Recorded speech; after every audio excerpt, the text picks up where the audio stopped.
Hello dear students, today we are going to continue the second part of the chapter Tom Sawyer and Huckleberry Finn. Last video में हमने यहाँ तक अपना chapter clear कर लिया था जिसमें कि टॉम डिफरेंट बहाने बना रहा था कि कैसे वो स्कूल ना जा सके एंड आंट पॉली जो है वो पूरी तरीके से समझ गई थी कि टॉम का क्या एक्सक्यूज़ है और उसके माइंड में क्या प्लान चल रहे हैं। और अब aunt Polly and Tom Sawyer के बीच में कन्वर्सेशन चल रहा है जिसे हम आगे कंटिन्यू करेंगे। अगर आपने प्रीवियस वीडियो नहीं देखा है then go and watch that video at first, after that you will able to understand this. And अगर आपको लिंक नहीं पता है तो मैं लिंक भी दे दूंगी डिस्क्रिप्शन बॉक्स में, अदरवाइज आपको मेरे चैनल के प्लेलिस्ट में भी सारी वीडियोस मिल जाएगी। अगर आपने अभी तक चैनल सब्सक्राइब नहीं किया है तो सब्सक्राइब करें बिकॉज आपको कंटिन्यूस वीडियो मिलते रहेंगे। अभी now currently I am covering class 7 Oxford reading circle book, जो कि उसके बहुत सारे चैप्टर्स अपलोड हो चुके हैं, बाकी के जो है जल्द ही अपलोड होते रहेंगे। तो अपने फ्रेंड्स के साथ शेयर करिए और चलिए टाइम को बिना वेस्ट करते हुए हम शुरू करते हैं अपना ये part of the video. Okay, oh you don't you okay. अब देखिए आंट पॉली जो है यहाँ पर इसे निगोशिएट करती है कि अच्छा तुम ऐसा है कि तुम घर पर नहीं रहना चाहते, तुम स्कूल जाना चाहते हो और ये सब तुमने इसलिए किया कि तुम घर पर रहो, बिकॉज टॉम का ये एक्सक्यूज़ है कि वो स्कूल जाना चाहता है, वो घर पर नहीं रहना चाहता है। और इस चीज़ को आंट पॉली जान चुकी है तो वो क्या बोलती है, तुमने ये सब इसलिए किया कि तुम घर पर रहो और स्कूल ना जाओ और उसके बाद फिशिंग वगैरह करते रहो। Tom I love you so, देखो मैं तुम्हें बहुत प्यार करती हूँ लेकिन तुम ना हर वो एक स्टेप उठाते हो जिससे कि मेरा हार्ट कम्प्लीटली ब्रॉक हो जाए।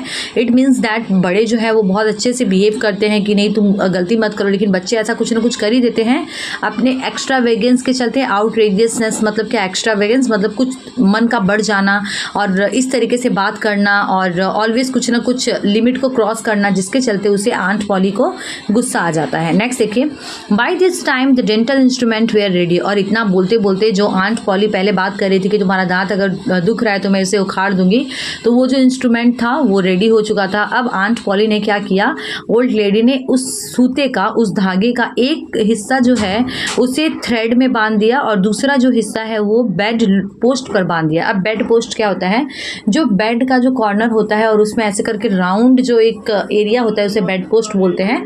तो मैं आपको इमेज भी दे रही हूँ, आप इमेज से भी समझ लीजिए। Then see seize the chunk of fire and suddenly thrust it almost into the boy's face। अब देखिए ये पुराना कोई तरीका होगा जिससे कि दांत को उखाड़ते होंगे लोग, क्योंकि पहले के टाइम में हो सकता है इतने डॉक्टर्स वगैरह ना हो या फिर घर पर जो हंग हो चुका है दांत उसे भी इस तरीके से उखाड़ते होंगे या फिर क्योर करते होंगे। तो वो क्या करती है, चंक ऑफ फायर जो है ना, चंक ऑफ फायर की भी मैं फोटो यहाँ पर देती हूँ, उसे कुछ थ्रस्ट करके ऑलमोस्ट उसके फेस में डाल देती है। The tooth hung dangling by the bed post now. और अब जो दांत जो था ना वो एक सूते के उस धागे के एक सिरे से सीधे बेड पोस्ट तक आ चुका था। इट मीन्स उसका जो दांत था वो अब निकल चुका था। As Tom wended his way to school after breakfast. और उसके बाद देखो, अब ब्रेकफास्ट के बाद जब वेंडेड मतलब क्या होता है, आगे बढ़ना, जब वो अपने स्कूल के लिए आगे बढ़ रहा था तब वो juvenile para of the village, तो वो उस विलेज के उस लड़के के पास पहुंचता है। पैरा मीन्स क्या होता है, दैट सोशल आउटकास्ट, जिससे कि सोसाइटी से बाहर कर दिया गया है। यू नो कुछ लड़के होते हैं जिन्हें मम्मीज वगैरह बोलती है इससे बात मत करो, ये अच्छा नहीं है। तो वो कौन था, वो हकलबेरी फिन था जो कि सोशल आउटकास्ट था जिसे कि लोग पसंद नहीं करते थे और वो एक ड्रंकर्ड का बेटा था। Huckleberry was cordially hated. अब हकलबेरी को ना सभी लोग हेट करते थे, जितनी भी मदर्स थी टाउन की वो सब हेट करते थे। क्यों? क्योंकि वो कम्प्लीटली आइडल था। Idle means lazy, not good for anything, lawless, vulgar and bad, बहुत ही गंदा टाइप का लड़का था। And because all their children admired him, और इसलिए भी मदर्स जो है ना हकलबेरी को हेट करते थे बिकॉज जितने भी बच्चे थे उसको बहुत तारीफ करते थे। एंड वो सोचता था and dilated in his forbidden society, और वो जो बच्चे थे उन्हें उनकी फॉरबिडन सोसाइटी में, हम बोलते कि इस एरिया में मत जाओ, यहाँ पर अच्छे लोग नहीं हैं, तो बच्चे जो है वहाँ पर बहुत इंजॉय करते थे उस सोसाइटी में और वो सोचते थे कि हम भी उनके जैसे ही बन जाए, हकलबेरी फिन जैसे ही बन जाए। इसीलिए सारी मदर्स जो है अपने बच्चों को बोलती थी उसके पास मत जाओ। Tom was like the rest of the respectable boys, और टॉम जो है ना बाकी सारे बच्चों के जैसे ही था। वो भी हकलबेरी से जेलसी फील करता था क्योंकि उसकी आउटकास्ट कंडीशन उसे बहुत अच्छी लगती थी और उसे भी स्ट्रिक्टली मना किया गया था कि तुमको कभी भी हकलबेरी फिन के साथ नहीं खेलना है। अब टॉम को जो बात मना की जाएगी टॉम तो वो जरूर करेगा। So he played with him every time He got a chance. Huckleberry was always dressed in the cast of clothes of full grown man. अब देखिए हकलबेरी फिन जब कभी भी मौका मिलता था टॉम को तो वो उससे ज़रूर बात करता था हकलबेरी से। और हकलबेरी का यहाँ पे अटायर का डिस्क्रिप्शन दिया हुआ है। हकलबेरी जो है ना हमेशा कपड़े पहन के रखता था cast off cloth.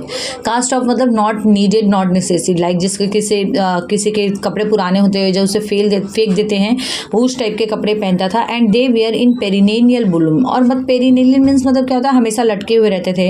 And fluttering with legs, और ना फ्लटर करना, फ्लटर मतलब लाइक हाईलाइटेड होते रहना।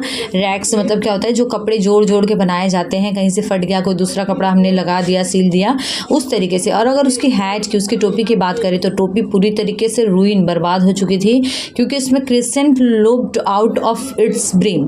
क्रिसेंट मतलब क्या होता है, चांद के शेप का, तो उसकी जो हेड जो है ना वो ऐसे बहुत चांद जैसी शेप। ब्रिम मतलब टोपी का ये वाला जो एरिया रहता है ऐसे, तो इस एरिया को हम लोग ब्रिम बोलते हैं। ये जो ब्रिम है यहाँ पर ऐसे ऐसे बहुत सारे कट बने हुए थे। इट मीन्स दैट टोपी भी पूरी तरीके से ख़राब हो चुकी थी।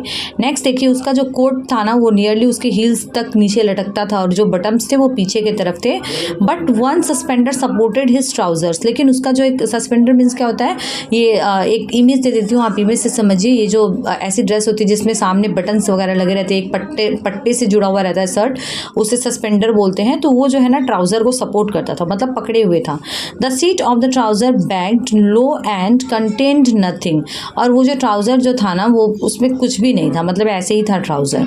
द फ्रिंज्ड लेग्स, फ्रिंज मतलब होता है कमजोर, और जो लेग्स थे वो ऐसे एकदम डर्ट एकदम गंदे और रोल्ड अप, मतलब जो ट्राउजर का जो पार्ट जो है उसे रोल्ड अप करके हकलबेरी फिन रखता था।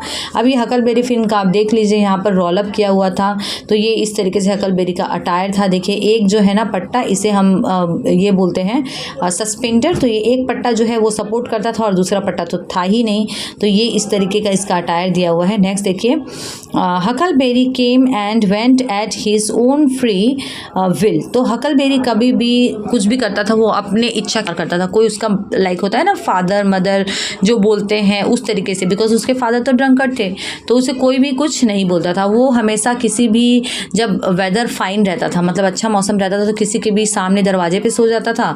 और जब कभी कभी बारिश का मौसम होता था, बारिश जैसा गीला गीला रहता था, तो हॉक्स हेड में, it means that hogshead मतलब कहीं भी कोई भी थोड़ा सा लाइक शेड है, कहीं पर कोई छाया है, तो वहाँ पर सो जाता था।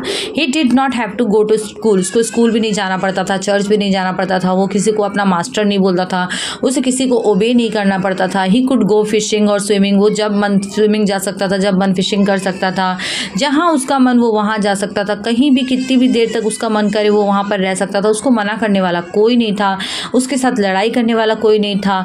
He could sit up as late as he pleased, और वो जितनी देर मन करे उतनी देर कहीं भी बैठ सकता था। और वो फर्स्ट बॉय था जो कि barefoot in the spring and the last to resume leather in the fall. तो देखो अब वो इस टाइप का लड़का था ना जो कि लास्ट टाइम तक जब एकदम ठंडे का मौसम आता था तब तक वो बेयर फिट रह जाता था। बेयर फुट मतलब चप्पल वगैरह ना पहनना, मतलब अपनी केयर ना करना, और बच्चे जैसे जनरली अपनी केयर नहीं करवाना चाहते हैं मदर से, तो उस तरीके से वो रहता था। और बिकॉज उसे बोलने वाला कोई था ही नहीं।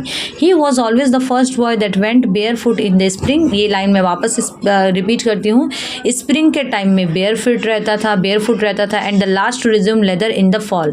और जब ठंडा का टाइम आता था, जब सभी लोग जूते मोजे वगैरह पहनते थे, तो भी वो क्या करता था, ऐसे ही रहता था। He never had to wash, उसको कभी भी नहाना धोना नहीं पड़ता था, साफ कपड़े नहीं पहनता था।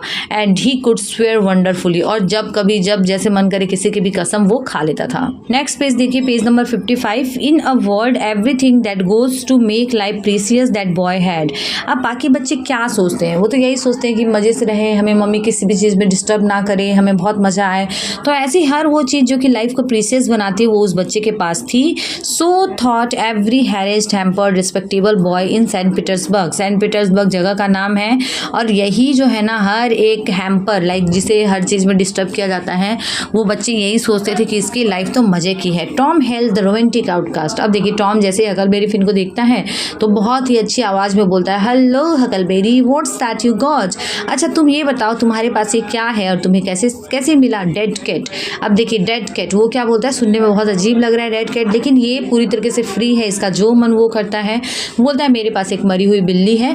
Late me see him, my he is pretty stiff, where had you get him. तो वो बोलता है let me see means let me see him, मुझे देखने दो, और तुम्हें ये मिली कहाँ से। Bought him offen offering a boy. तो ये क्या देखिए, ऑफन मतलब क्या है, ऑफ फ्रॉम अ बॉय, ठीक है। तो ये उसे कहाँ से मिली, उसने एक लड़के से खरीदी है। व्हाट डिड यू गिव, तो ठीक है, तुमने उसे क्या दिया जो उसने तुम्हें ये बिल्ली दे दी। I give a blue ticket and a bladder that I got at the slaughter house. तो वो क्या बोलता है, मैंने उसे एक ब्लू टिकट दिया और एक ब्लैडर दिया जो कि मुझे स्लॉटर हाउस से मिला। स्लॉटर हाउस क्या होता है, जो कसाई का जो दुकान रहता है उसे हम स्लॉटर हाउस बोलते हैं।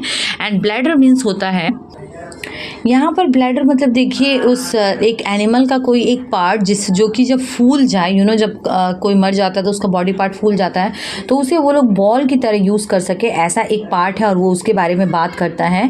Where would you get the blue ticket. तो वो बोलता है अच्छा ठीक है, वो तो तुम्हें मिल गया, लेकिन तुम्हें ब्लू टिकट कहाँ से मिली।